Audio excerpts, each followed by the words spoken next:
Rich, you don't need to speak about this topic on the show if you feel it's not the right venue to do so. Man, that's ominous. That's a way to start a question, isn't it? Okay, then we'll just go. No, the question is this. With Alex's output limited and the glut of potential PC coverage now on the horizon, do you think you'll take a team approach to covering some of these titles? I could imagine that Will and Rich could do some hardware comparisons. John and Oliver could potentially do visual comparisons, shader cache info and optimized settings, potentially in tandem with other people doing contract work, while Tom focuses on console coverage that the rest of the team would otherwise have done. Replacing Alex with one person isn't really feasible, but replacing Alex with the entire team working together might work. On a related note, Rich, do you have any potential contingency plans if Alex or anyone else needs to take some extended time off? It might be more likely than not that scenario would transpire relatively soon. Jeez. I do love this sort of doom mongering. It's pretty awesome. I guess it just sort of indicates that people out there kind of care, which I think is a good thing.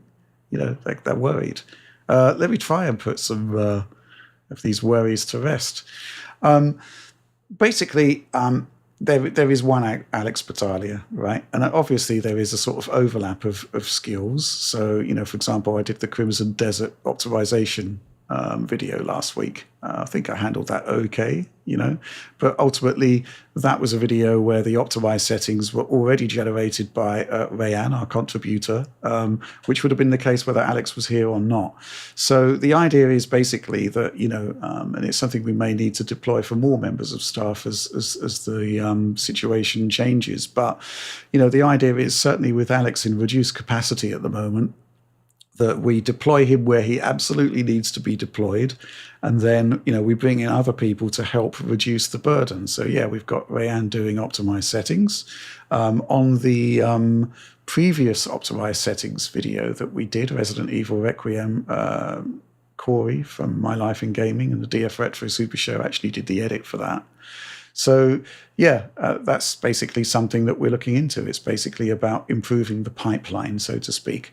And the good thing about improving the pipeline is that, it can potentially help everybody in the team. Corey knows what he's doing. So, we can potentially hand off stuff to Corey to do while we move on to a new project, for example.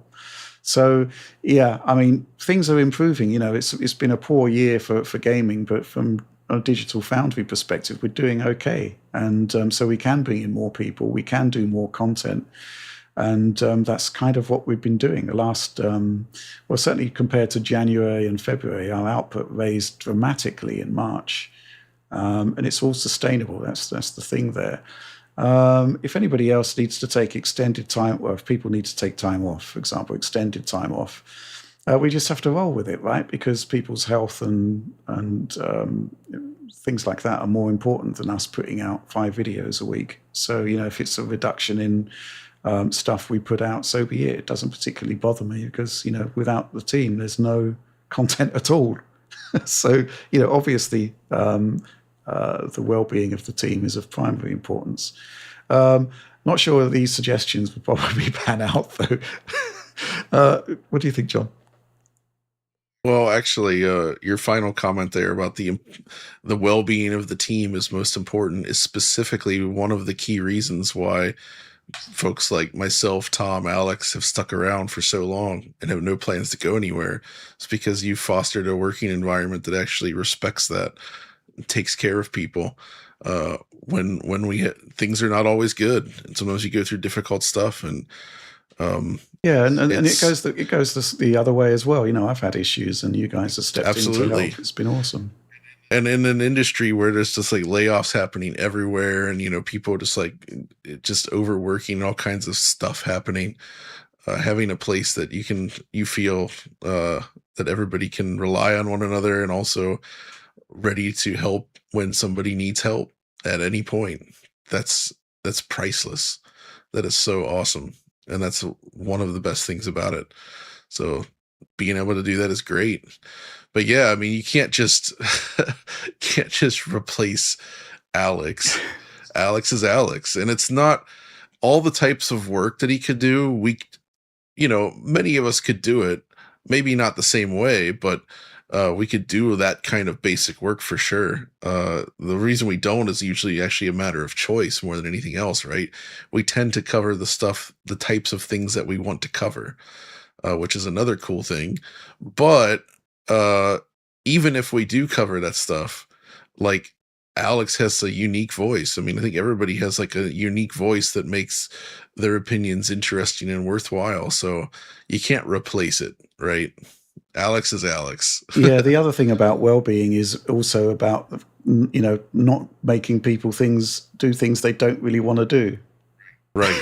Alex loves PC. He loves it. Yeah. The things he talks about, he's not doing that because that's the job. He's doing it because that's what he loves, and that's why he's good at it, right? That's the stuff that he would do in his free time anyway. Okay. Oliver. Yeah, this idea, interesting. I don't think it's a very good idea just because I feel like PC content should not be this demanding in terms of workload. If we were doing this all on PC every week, then I don't think we get too much else done. And I think you can kind of get the results you want out of focusing on what's interesting about any given game, not basically treating every single game like a checklist of things you need to cover, because oftentimes maybe the visual comparisons aren't that interesting. Maybe the shader cache information isn't so necessary to know. Maybe it just, there are pre-compiled shaders at launch and it doesn't have any particular issues or whatever the case may be. And also, like John said, I don't think that, speaking personally, I don't have interest in doing too much direct coverage of PC games. I've done it in the past, working with Alex in tandem. I've also done it once, I think, on like Final Fantasy VII Remake a long time ago. But I'm not really interested in doing direct coverage of PC games myself because I don't think I would do that amazing of a job in some cases, and also because it's not really what I'm interested in, and I don't really think in terms of the needs that a dedicated PC player has. Whereas I think Alex, he goes through games and he really troubleshoots them in a way that actually isolates a lot of issues very quickly, which I always find very compelling with his coverage. Mm-hmm. So absolutely. Yeah, I don't really think that this is such a good idea for everyone to just be doing PC coverage. And there's so much console coverage out there to do. Like, you'd be surprised. There's so many games. There's so much stuff to look at that I think we're all kind of all hands on deck with that. Mm-hmm. Absolutely. I think the other thing, of course, is basically it's all about identifying new talent and bringing them on board, whether it's to begin with via freelancing or moving on to like full-time hires and then mentorship from the people that, from Alex, for example, if we brought on a new PC guy. I think that's kind of like the route forward. That's kind of the more sustainable route forward as opposed to a kind of mad scrambling about to delegate Alex's tasks to other members of the team. That's not really what I think we have in mind. Certainly an interesting question, though, because it is a very small team and we do a lot of work. And it's interesting that, what Oliver was talking about there's a lot of stuff that we spend time looking into, which ultimately ends up in something that's not particularly interesting and therefore doesn't really end up in content. So, for example, what's the point of doing like a full visual comparison breakdown of a game running on PlayStation 5 and Xbox Series X when they look the same? You can obviously have to do the work to ascertain that they look the same, but you can't produce a video saying, oh yes, and the shadows are the same, and the draw distance is the same, and the texture quality is the same. It's just not particularly interesting. It's a one-sentence summary of like a whole lot of work. Yes, the games are visually identical. That's the sort of bottom line there. I'm moving off on a tangent though, so I hope that addressed that particular question.